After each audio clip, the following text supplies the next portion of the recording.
సభకు బుద్ధవందనం. జై భీమ్. ఒక వ్యక్తి యొక్క జీవిత నడక ఎంత ఆశ్చర్యంగా ఉంటుందో నన్ను నేను విశ్లేషించుకున్నప్పుడు నా గురించి నాకే ఆశ్చర్యం వేస్తుంది. 10th క్లాస్ వరకు నేను చాలా బాగా చదివేవాడిని అండి. ఎంత బాగా చదివేవాడిని అంటే మా తెలుగు మాస్టర్లు నన్ను గ్రామర్ అడిగేవారు, ఇది ఏ సంధి ఏ సమాసం నన్ను అడిగేవాళ్ళు. మా హిస్టరీ మాస్టర్లు మ్యాప్ పాయింట్లో ఎక్కడ ఏ దేశం ఉందని చెప్పి నన్ను అడిగి తెలిసి క్లాస్కి చెప్పుకునేవాళ్ళు. నేను అంత బాగా చదివేవాడిని. 10th క్లాస్ వరకు అట్లా ఒక లెక్కలు తప్పితే మిగిలిన సబ్జెక్టులన్నీ దాదాపు నేను చాలా బాగా చదివేవాడిని. మా టీచర్స్ అందరూ నేను డాక్టర్ని కానీ కలెక్టర్ కానీ అవుతానని చెప్పి బహిరంగ చెప్పుకునేవాళ్ళు. అంత నాలెడ్జిలో ఉండేవాడిని నేను. ఇంకా ఆశ్చర్యకరమైన విషయం ఏంటంటే నేను 10th క్లాస్ చదువుతూ ఇంటర్మీడియట్ వాళ్ళకి ట్యూషన్ చెప్పేవాడిని. అది వింత మా ఊర్లో ఈ రోజుకి కూడా. ఏ ఇంటర్మీడియట్కి బైపీసీ వాళ్ళకి ట్యూషన్ చెప్పేవాడిని నేను 10th చదువుతూ.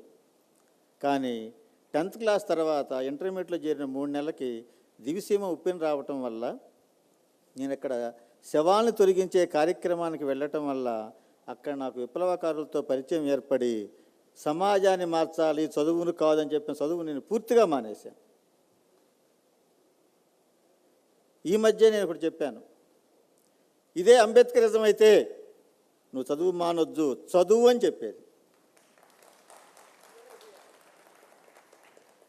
అంబేద్కర్ చదివించండి అని చెప్పాడు. ఈ విషయం 70 ఏళ్ళకి కానీ ఈ దేశానికి అర్థం కాలేదు. నాకు 60 ఏళ్ళకి అర్థమైంది, ఉపయోగం లేదు.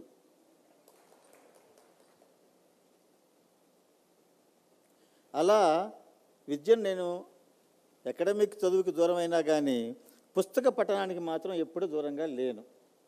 అనేక సబ్జెక్టులు చదివాను నేను, చాలా కసిగానే చదివాను నేను సబ్జెక్టులన్నీ కూడా.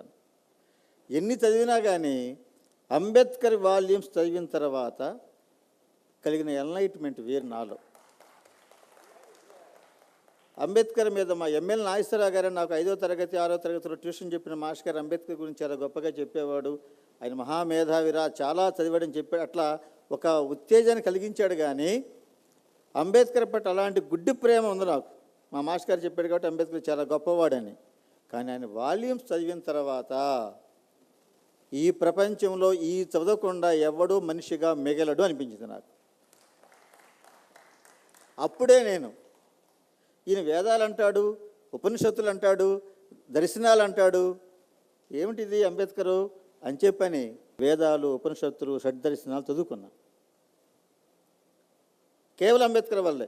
అంబేద్కర్ రచనలు చూసిన తర్వాత అంత ఉత్తేజం పొందింది.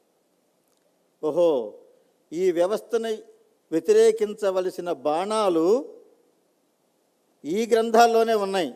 మనం గుడ్డిగా వ్యతిరేకిస్తే అవి తిరిగి వచ్చి మనకే కొట్టుకుంటాయని అర్థమైంది.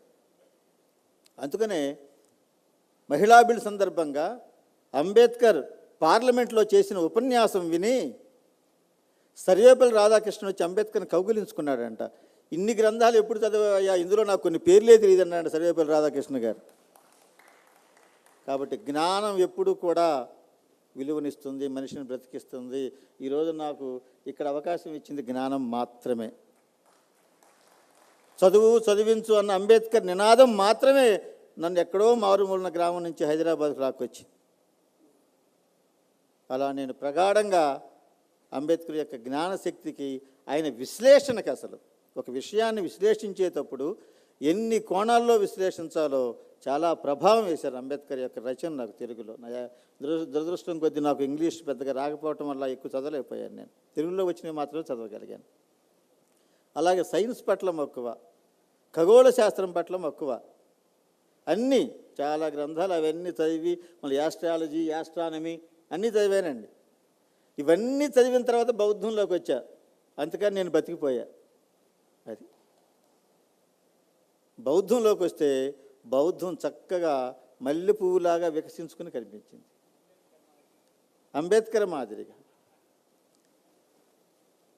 బుద్ధుడు చదివిన తర్వాత అసలు నన్ను నేను నమ్మలేకపోయా. ఇలాంటి వ్యక్తి ఈ భూమి మీద అసలు పుట్టాడా?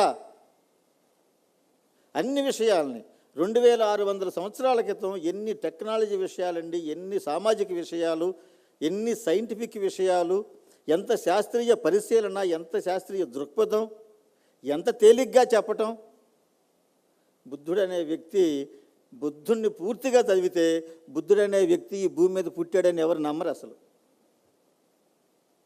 అందుకని ఆశ్చర్యో మనసు అంటారు బుద్ధుణ్ణి, మనుషుల్లో ఆశ్చర్యకరమైన వాడు అని. బుద్ధుడు ఆవహించిన తర్వాత ఇంక నాలో ఆవగించంత కూడా ఇంకేం మిగల ఇంకోటి ఆవహించడానికి.